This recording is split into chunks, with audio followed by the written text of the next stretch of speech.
everyone, welcome back. I love diving deep into these big questions about purpose and meaning, and, well, it looks like we're going cosmic today. Going cosmic. Yeah.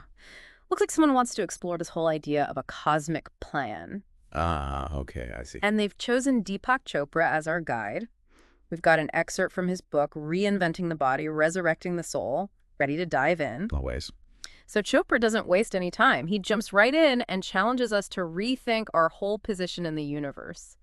Are we just these insignificant specks in a random, chaotic mess?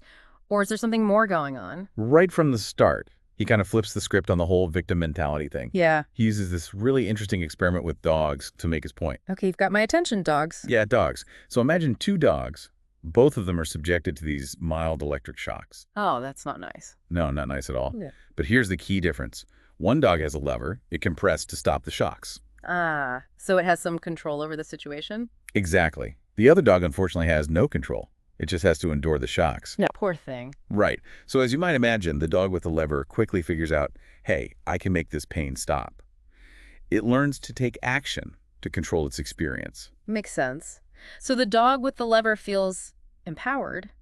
What about the dog without the lever? Well, that's where things get interesting. Yeah. They then put both dogs in a new cage where they could easily jump over a low partition to escape the shocks. Okay. The first dog, the one that had the lever before, immediately jumps to safety. The smart dog. But the second dog, the one that learned to be helpless, just stays there and takes the shocks. Oh, no. That's awful. It doesn't even try to escape, even though it easily could. Wow, that's heartbreaking. But I see where you're going with this. Chopra saying that, like that second dog, we humans can fall into this trap of believing we're powerless to change our circumstances even when opportunities are right in front of us. Exactly.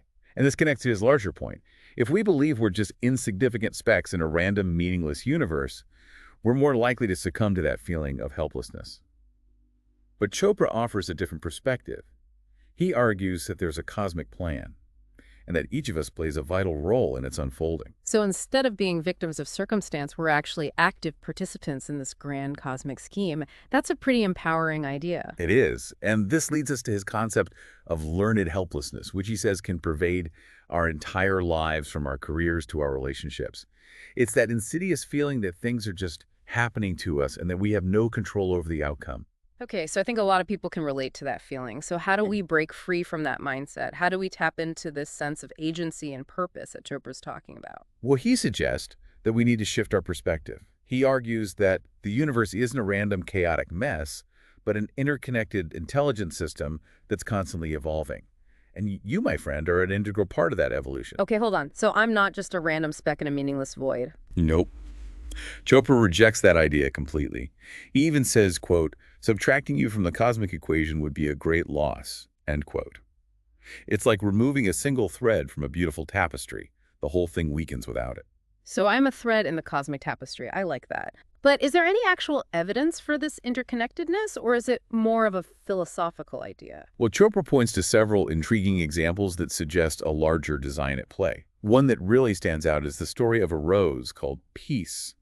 It's a beautiful pale yellow rose tinged with pink, and its journey is filled with these incredible coincidences that make you wonder if there's a deeper meaning unfolding behind the scenes. All right, let's hear about this peace rose. I'm intrigued. So picture this. It's World War II, and a young rose grower in France has to burn his entire collection of roses, hundreds of thousands of them, to make room for food crops. Devastated, he manages to save just one promising seedling before fleeing the country. That's a pretty dramatic start. It is. He sends buds from this seedling to America, with one of the last diplomatic couriers to leave France. He has no idea if the rose will even survive the journey. But years later, after the war ends, he gets a telegram saying the rose not only survived, it's thriving. American nurseries are calling it Peace, and it's becoming one of the most celebrated roses in the world. Wow, that's amazing. But where's the cosmic connection? That's where things get really interesting. Yep. Get this. The day Peace was officially named was the same day Japan surrendered. No way. The day it won Best Rose of the Year was the day Germany surrendered. And on the day the UN delegates gathered to form the United Nations, each delegate was greeted with a blossom of peace, the very same day Germany signed the final surrender documents. Okay, now that is a crazy coincidence. It almost feels like this peace rose was a symbol of hope and renewal emerging from the ashes of war. Right. It's like these seemingly random events were all somehow connected, part of a larger story. They were only glimpsing through these little synchronicities. And Chopra uses this story to illustrate the idea that we might be part of a larger design, even if we don't always see the connections. So it's not just about blind faith. There are these subtle hints, these glimmers of something bigger at play. Exactly. And that's where Chopra's invisible guidelines come in. He outlines 5 principles that he believes govern the universe's evolution. Understanding these guidelines, he suggests, can help us align our lives with this deeper purpose and break free from that sense of learned helplessness. All right, let's dive into these invisible guidelines. What's the first one? Okay, invisible guidelines. Sounds kind of mysterious. What's the first one? Give me the secret decoder ring to this cosmic plan. All right, the first guideline is a big one. Everything is conscious. Wait, everything. Everything. He's not just talking about humans and animals. He's saying that the entire universe, every atom, every particle, every force, it's all imbued with a kind of awareness. Hold on, you're saying even like rocks and clouds have some level of consciousness? That's exactly what he's suggesting. Hmm. And this means that your thoughts, your actions, your very presence, it all has an impact on the whole. We're not just isolated beings. We're part of this vast interconnected web of consciousness. Whoa. Okay, that's a pretty radical idea. So how does that change how we live our lives? If everything's listening kind of makes you self-conscious, doesn't it? Well, it kind of reframes the whole idea of personal responsibility. Hmm. If everything is conscious, then every action, every thought, every choice we make sends ripples through the universe, impacting everything around us. Okay, I'm starting to see how this ties back to the learned helplessness thing. If we buy into the idea that we're just powerless individuals, we're less likely to take responsibility for our impact on the world. Exactly. Which brings us to the second guideline. Everything fits together. There are no loose ends in the universe. So there are no accidents.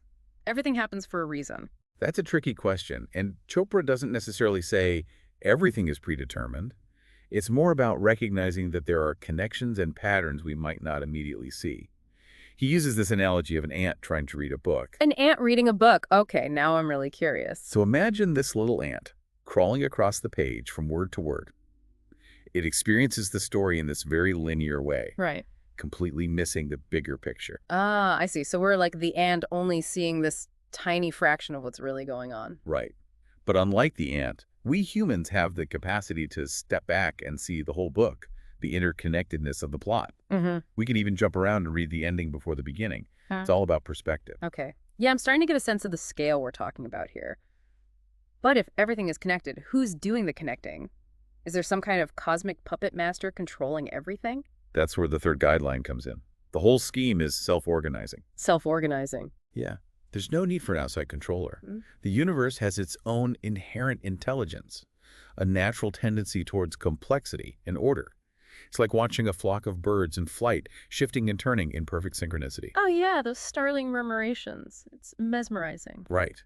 There's no single bird leading the way. Each bird responds to the movements of the others, creating this beautiful self-organizing dance. Okay, but how does that apply to our own lives? We're not exactly birds flying in formation. Well, Chopra suggests that we can tap into that same self-organizing intelligence by aligning ourselves with the natural flow of the universe. He actually outlines 10 specific tactics we can use to do this. 10 tactics. All right, lay it on me. How can we actually apply these guidelines to our everyday lives? Okay, so the first tactic is let consciousness do the work. So don't sweat the small stuff. It's a bit more than that. It's about trusting your intuition, that inner voice that guides you towards what feels aligned and authentic, rather than just plowing ahead on autopilot. So pause and ask yourself, does this feel right? I can get behind that. What's next? The next one is don't interfere with the flow. This builds on the idea that the universe has its own intelligence, its own rhythm. Our job isn't to control or manipulate, but to surrender to the natural unfolding of events. Sounds a bit like going with the flow, but on a cosmic level. Exactly. He uses this beautiful image of a great river flowing towards the sea. Once you've found your place in the current, there's no need to struggle or swim against the tide. You can simply relax and allow the river to carry you. I can almost feel that sense of ease just thinking about it. But, letting go of control, easier said than done, right? Sometimes it feels like life is throwing everything it can at us. How do we stay aligned with that flow when things get chaotic? That's where the next tactic comes in. View everyone as an extension of yourself. This one sounds a bit counterintuitive. How does focusing on other people help me stay in the flow? Well, Chopra isn't talking about being self-centered. He's talking about recognizing the interconnectedness of all beings. He argues that when you truly connect with your soul, your ego boundaries kind of dissolve, and you start to experience a sense of unity with everyone and everything. So it's like that saying, we're all in this together. Exactly. And when you see everyone as an extension of yourself, it changes how you interact with the world. You feel another's pain as your own, you celebrate their triumphs as your own, and you recognize that your well-being is inextricably linked to the well-being of others. That's a powerful way to look at it. It kind of reframes the whole idea of self-interest. It's not about me versus you. It's about us together navigating this cosmic river. Beautifully put. And that interconnectedness leads us to the next tactic. Watch for change and use it wisely. Change is inevitable. It's the very nature of the universe. But instead of fearing it or resisting it, Chopra encourages us to embrace it, to see it as an opportunity for growth and transformation. So it's not about clinging to the past, but about riding the waves of change. Precisely. He uses the analogy of clinging to a past experience, trying to hold on to a moment that's already gone. The more we cling, the more we drain the joy from that memory. But when we let go, we allow ourselves to be open to new experiences, to the fresh and unexpected gifts that life has to offer. I've definitely experienced that. Sometimes the hardest thing is letting go of what's familiar, even if it's no longer serving us. It's like we get stuck in a rut, even when there's a whole world of possibilities waiting for us. So how do we cultivate that openness to change? Chopra's next tactic is all about staying curious and receptive. Gather information from every source. He's saying that the universe is constantly communicating with us, sending us messages through all sorts of channels, from a chance encounter to a dream, a song on the radio, even a quiet moment in nature. It's like those times when you randomly overhear a conversation that feels like it was meant for you, or a song comes on at the exact moment you need to hear it. Right. And it's about cultivating that sense of curiosity, that childlike wonder that allows us to see the world with fresh eyes and to trust that the universe is constantly guiding us, whispering little hints and clues if we're willing to pay attention. I love that. So it's not about forcing things, but about staying open and receptive to those little nudges from the universe. Exactly. Which leads us to a crucial point. Wait until your intention is clear. This is about aligning our actions with our deepest desires, with that sense of purpose that emanates from our soul. So it's not just about setting any old goal, but about connecting with that deeper yearning, that thing that truly lights us up. Yes. Chopra points out that true motivation doesn't come from external pressure or the pursuit of rewards, but from a clear, unwavering intention. It's about knowing what you want to create in the world and allowing that intention to guide your actions. I've definitely experienced that difference. When I'm chasing something external, it feels like this constant uphill battle. But when I'm aligned with my true purpose, it's like the universe conspires to help me achieve it. It's like the difference between pushing a boulder uphill and riding a wave. When you're in alignment with your true intention, it's almost effortless. The universe provides the momentum and you just need to steer. So it's not about forcing things, but about aligning ourselves with that cosmic flow. Exactly. Which leads us to the next tactic. Nothing is personal. The universe is acting through you. Now, this one can be a bit challenging to wrap our heads around. Yeah, that sounds a bit out there. What does that even mean? It's about recognizing that we're not separate, isolated individuals, but part of this larger web of consciousness. It's not about denying our personal experiences, but about seeing them through a wider lens, recognizing that they're part of a larger tapestry of meaning. So it's not about bypassing our emotions, but about recognizing that our individual experiences are part of something bigger. Exactly. It's like we're all actors in this grand cosmic play, and the universe is the playwright. We have our individual roles to play, but the overall story is something much grander than our own personal narratives. Okay, I'm starting to see how this connects to the idea of surrendering to the flow. If we can see our challenges and triumphs as part of a larger cosmic dance, it takes some of the pressure off, doesn't it? It does. It allows us to let go of that need to control everything, to trust that even the difficult experiences are part of our evolution. So how do we cultivate that trust? How do we stay connected to our purpose when life throws us curveballs? That's where the next tactic comes in. Ask for nothing less than inspiration. This is about setting our sights high, aiming for a life filled with passion, purpose, and creativity. So don't settle for mediocrity. Exactly. Chopra emphasizes that the universe is infinitely abundant, capable of providing us with far more than we can imagine. But we need to be willing to ask to open ourselves to receiving the gifts that are waiting for us. It's about stepping out of our comfort zones, pushing beyond the limits of our self-imposed limitations, and daring to dream big. I love that. So it's not about settling for what we think we can achieve, but about aligning ourselves with the highest vision of what's possible. Exactly. And once we have aligned ourselves with that inspiration, it's important to remember, see every step as part of the process. This is about trusting the journey, even when it takes us through unexpected twists and turns. So it's not about reaching the destination, but about savoring the journey. Yes, it's about recognizing that every experience, every challenge, every triumph is an opportunity for growth and learning, and that the path to wholeness isn't a straight line, but a winding, ever-evolving adventure. This is all starting to feel really practical. Like I can actually apply these ideas to my own life. So Chopra also outlines 10 specific steps towards wholeness in his book. Are those similar to the tactics we've been discussing? They are. They're like the practical application of these invisible guidelines and tactics. They're all about nourishing your mind, body, and spirit and aligning them with that deeper purpose. Okay. I'm definitely ready to hear about these steps towards wholeness. Yeah. All right, let's hear about those steps towards wholeness. I'm ready for some practical advice. Okay, so step number 1 is nourish your light body. Light body. Sounds a bit mystical. It might sound a bit out there, but it's actually very practical. It's about recognizing that your soul, your spirit, is just as vital as your physical body. Okay, so it's not just about eating healthy and exercising. Right. Just like your physical body needs food and water, your soul needs to be nourished with things like meaning, purpose, and connection. Right, okay. Those are definitely important. But how do we actually nourish our light bodies? What does that even look like? Well, Chopra uses this analogy of sunlight. Just like plants need sunlight to convert raw materials into energy, our souls need the light of meaning to convert our experiences into growth and wisdom. So we need to find those things that light us up, that make us feel alive and connected to something bigger. Exactly. And that's different for everyone. For some, it might be spending time in nature, connecting with the beauty and wonder of the natural world. For others, it might be through creative expression, music, art, writing, anything that allows them to tap into their passions.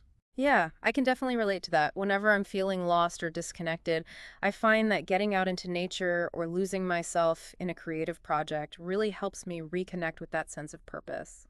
And it could also be through acts of service, helping others, making a difference in the world. Mm. Or through spiritual practices, meditation, prayer, connecting with a community that shares your values. It's about finding those things that truly nourish your soul and making them a priority in your life. It's like taking care of your mental and emotional well-being with the same care and attention that you give to your physical health. Exactly. Now, the second step is turning entropy into evolution. Entropy, isn't that like a physics term? It is. It's basically the tendency towards disorder and chaos. Like that natural tendency for things to fall apart, for a room to get messy if you don't tidy it up. Okay, I see. So in this context, what does it mean to turn entropy into evolution? Well, Chopra says we have the power to counter that entropy, to move towards greater order, complexity, and evolution.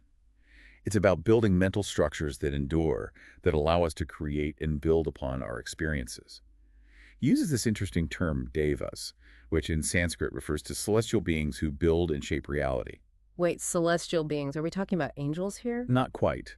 He's using devas metaphorically to describe those aspects of our minds that allow us to create, imagine, innovate. He suggests that we each have our own inner devas, those forces within us that drive us to create and build. Okay, I like that. Turning chaos into creation. What's the next step? Step 3 is committing to deeper awareness. This is about moving beyond the surface level of our lives, beyond all the distractions and busyness, and tuning into that deeper level of consciousness that connects us to the universe. So being more mindful and present. Yes. He suggests a really powerful visualization. Imagine yourself standing under a vast night sky, stars stretching out in all directions. Then think this thought, there is infinity in all directions and I am at the center of it. Wow, I can feel that expanding my awareness just imagining it. It's a reminder that we're not just small, insignificant beings, but part of something vast and infinite, and that we each have a unique perspective, a unique role to play in this grand cosmic dance. Yeah, it's like that feeling of awe and wonder you get when you look up at the stars and realize how tiny we are in the grand scheme of things. Yeah, But it's also empowering because it reminds us that we're part of something much bigger than ourselves. exactly. And Chopra also encourages us to explore the silence within that quiet space where we can connect with our deepest selves. It's through that silence that we can access the wisdom, the intuition, the guidance that's always available to us if we're willing to listen. Sounds like meditation or mindfulness practices would be really helpful for cultivating that deeper awareness. Absolutely. Now, the next step is all about connection and generosity. Be generous of spirit. So being kind and compassionate towards others. It's more than just being nice. Chopra believes that true generosity comes from a place of abundance, from the understanding that the universe is infinitely generous and that we're all connected to that boundless source. It's about giving freely of ourselves, our time, our energy, our love, our compassion. It's like that saying, the more you give, the more you receive. But Mhm. it's not about giving with the expectation of getting something in return. It's about recognizing that we're all part of this interconnected web of giving and receiving. Beautifully put. And it starts with simply offering ourselves, being present and authentic in our interactions, being a force for harmony and coherence in the world. So this step is about shifting our focus from me to we. Instead of constantly striving to get ahead, it's about recognizing that our well-being is interconnected and that we all thrive when we support each other. Exactly. And that leads us to step 5, which is focusing on relationships instead of consumption. Ooh, that's a big one, especially in today's world where we're constantly bombarded with messages telling us we need to buy more stuff to be happy. It is. And Chopra argues that true fulfillment comes not from what we own, but from the quality of our relationships. It's about connecting with others on a deeper level, sharing experiences, supporting each other, and building a sense of community. It's like that feeling of belonging and connection you get when you're with people who truly see and appreciate you for who you are. Exactly. And consumerism can actually undermine those relationships, creating a sense of isolation and competition. It's like those families who are so busy acquiring possessions that they forget to spend quality time with each other. So it's about prioritizing those authentic connections over the pursuit of material things. Sounds like a recipe for a more meaningful and fulfilling life. It is. Now, step 6 is about getting back in touch with our bodies. Relate to your body consciously. So it's not just about exercising and eating healthy, but about having a deeper relationship with our bodies. Right. It's about moving beyond seeing our bodies as simply vehicles for our minds and recognizing them as sacred temples, intricate expressions of the universe's intelligence. So treating our bodies with the same reverence and respect that we would give to a beloved friend or a work of art. Exactly. Chopra encourages us to listen to our bodies, to pay attention to the messages they're sending us through sensations, emotions, and even illness. He suggests approaching our bodies with curiosity and compassion rather than judgment or criticism. It's like that saying, your body is your temple. But it's not about striving for some idealized image of perfection. It's about appreciating and caring for the unique body we've been given. Beautifully put.